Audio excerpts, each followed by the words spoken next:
내용 증명을 언제 보내는 게 도움이 되냐? 상대방을 압박하기 위해서 보낼 때는 상대방이 그 의무를 인정하는 경우를 보내는 게 효력이 있습니다. 네, 달변님입니다.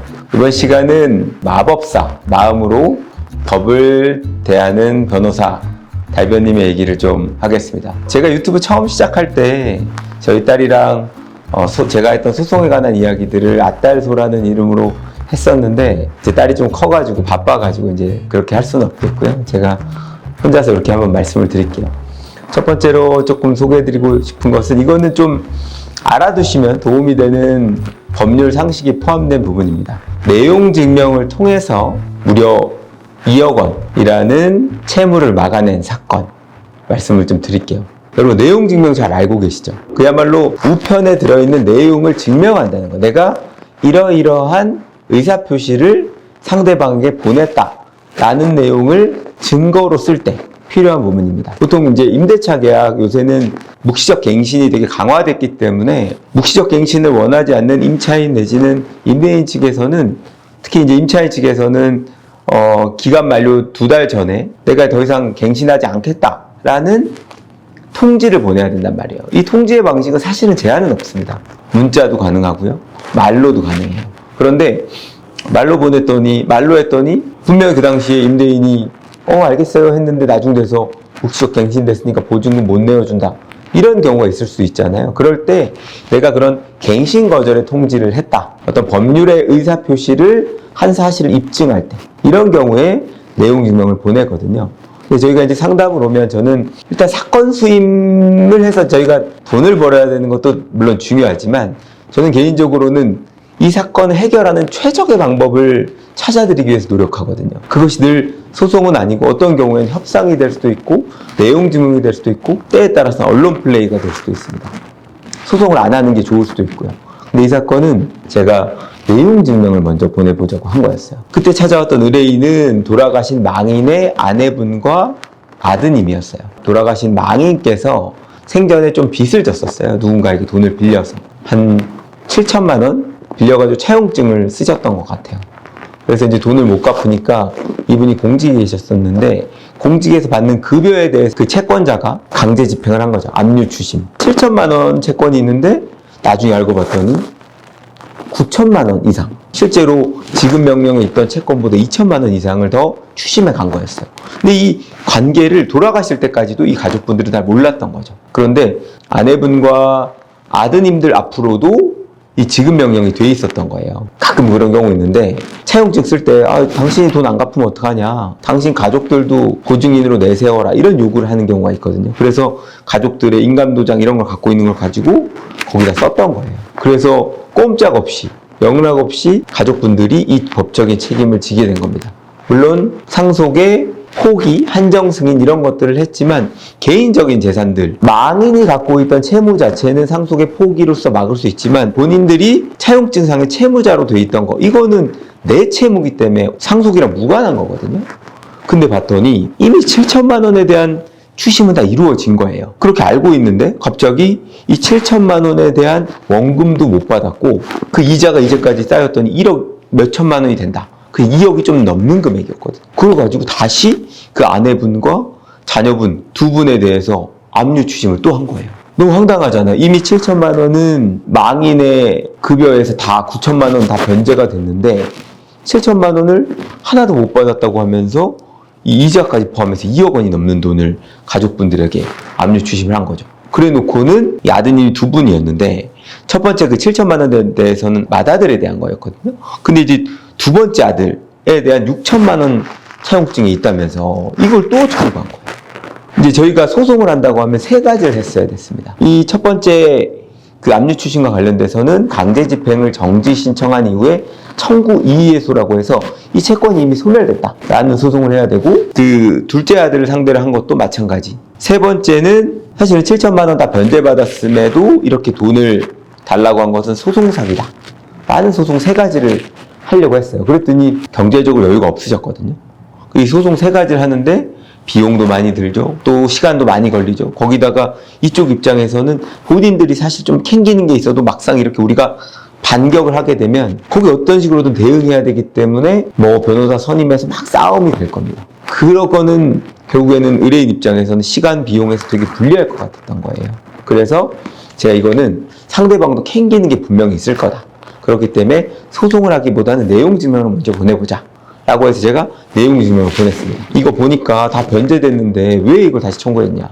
원금 하나도 변제 못 받았다고 했는데 이건 소송 사기다. 이거 언제까지 이 부분에 대한 확실한 답변, 해결 방안을 주지 않으면 우리는 소송 사기로 고소할 것이다. 그리고 둘째 아들에 대해서 6천만 원 청구한 건 6천만 원 이거 못 갚아서 그 이후에 한 해 뒤에 이 7천만 원 이 차용증을 다시 쓴 걸로 알고 있는데, 그러니까 이 6천만 원과 7천만 원이 실제로는 하나라는 거죠. 그렇게 알고 있는데 만약에 6천만 원과 7천만 원이 별개라면 그 부분에 대해서 6천만 원 빌려줬다는 송금증이나 영수증 근거를 내라. 안 그러면 이 부분에 대해서는 먼저 압류추심에 대해 정지 신청하고 청구 이의소송 제기하겠다 라고 엄포를 놨던 거죠. 연락이 왔습니다. 2억 원 그렇게 청구하게 된 건 이제 그분이 직접 한 건 아니고 그 법무사님한테 의뢰했는 건데 뭐가 좀 착오가 있었던 거다. 일부러 그런 게 아니다. 그리고 그 6천만 원에 대해서는 별도의 증거가 있다는 얘기 못 하시더라고요. 저희의 예상이 맞았던 겁니다. 그리고 제가 거기다 썼던 게 특히 6천만 원 쓸 때 둘째 아들 미성년자였어요. 근데 그 지급 명령서에 보면 그 아들이 아버지 위해서 돈이 필요하다고 돈을 빌려달라고 했다고 써놨거든요. 무슨 고등학생이 6천만 원을 아버지를 위해서 돈을 빌리겠어요? 말도 안 되는 거죠. 채무자 입장에 돈을 못 갚으니까 채권자가 하자는 대로 끌려갔던 것 같아요. 그래서 어떻게 됐느냐? 가족분들 앞으로 2억 원 압류 추심했던 거요. 스스로 다 취하를 해서 다 포기하고 제가 합의서를 작성해서 상대방으로부터 그 합의서 작성을 받았는데 그 채권자와 망인의 자녀분들, 이 채무자들 사이에선 어떠한 채무도 없다. 그리고 기존에 했던 것들은 취하한다. 더 이상 양자 간에 이의가 없고 채무가 없기 때문에 더 이제 소를 제기 못한다. 민형사상 이의를 제기 못한다. 이런 거 적잖아요. 부재소 합의라는 부분을 넣으면 돈을 못 받았다고 해서 이분이 다시 소송을 제기하지 못한다는 거예요. 그래서 이제 이 분쟁을 이번에 일거에 다 끝내버린 겁니다. 이렇게 해가지고 딱 깔끔하게 마무리 됐거든요. 그래가지고 의뢰인께서 그 당시에 이게 빠르게 보여드리겠습니다. 이제 저랑 이런 식으로 의뢰인하고 이제 진행 상황에 관한 공유하고 제가 보내드린 내용 증명도 올려드리고 이렇게 의사소통을 해가지고 최종 마무리가 됐을 때 이런 말씀해 주셨어요. 결과뿐만 아니라 진행 과정 하나하나를 최선을 다해 풀어가는 모습이 감동적이었다. 제가 이제 그 연락을 받고 정말 좀 최근에 제가 힘든 일이 있었다고 했잖아요. 큰 위로를 받게 되더라고요. 제 그 영상 보고 많은 분들이 이제 응원과 위로의 댓글 달아주셨는데 그거 보면서도 위로를 많이 받았고요. 그래서 저는 굉장히 좀 관계를 좀 중시하는 사람이에요. 주변에 영향을 좀 많이 끼치는 사람입니다. 그냥 좀 개인주의적인 편이 아니고 되게 좀 가족뿐 아니라 제가 관계하고 있는 사람들이랑 이 관계들을 굉장히 소중하게 여기고 좀 많이 하는 편이라서 의뢰인들과도 마찬가지고 그런데 이런 관계로 마무리가 잘 되다 보니까 의뢰인께도 도움이 됐지만 저 스스로 되게 좀 위로를 받고 힐링이 되는 그런 사건이었던 것 같습니다. 하여튼 그런 얘기 있어요. 미국에는 변호사 그리고 자동차 정비공 이런 사람은 친한 지인으로 꼭 둬야 된다. 모르면 눈탱이를 맞을 수 있다. 이런 좀 얘기들이 있거든요. 변호사님들 중에는 대부분 다 훌륭하게 잘 하시겠지만 좀 어떤 경우는 좀 불친절 그리고 의사소통이 잘 안 되고 과장된 결과를 약속했다가 잘 안 돼서 원망을 듣는 경우도 있는데 저는 좀 적어도 객관적이지 못한 얘기들을 하면서 중립적이지 못한 얘기를 하면서 의뢰인에게 헛된 기대를 드렸던 적은 없던 것 같아요. 왜냐하면 재판은 법원이 하고 법원은 객관적 중립적으로 사건을 바라보기 때문에 항상 사건을 객관적이고 중립적인 입장에서 봐야 되거든요. 다만 해결 방법과 관련돼서는 소송의 능사가 아니다. 만약에 이거 소송했으면 1년 지나도 안 끝났을 겁니다.